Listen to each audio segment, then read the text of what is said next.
रत्नागिरी जिल्ह्यातील चिपळूण तालुक्यात गोवा मुंबई महामार्गाला लागून असलेल्या सावतसडा धबधबा येथे एका महिलेचा मृतदेह मिळाल्याने मोठी खळबळ उडाली आहे। सुरुवातीला अज्ञात स्त्रीचा मृतदेह मिळाल्याने सगळा नक्की प्रकार काय आहे याबद्दल चर्चा सुरू झाल्या होत्या। मात्र चिपळूण पोलिसांनी तपासाची सूत्र वेगाने फिरवत हा मृतदेह परशुराम पायरवाडी येथील एका महिलेचा असल्याचं निष्पन्न केलं आहे।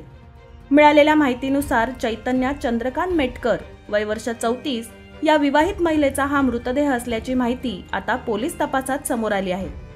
परशुराम घाटाजवळ असलेल्या सावतसडा धबधबा या ठिकाणी असलेल्या दगडाच्या रांजणात या महिलेचा मृतदेह मिळाला होता।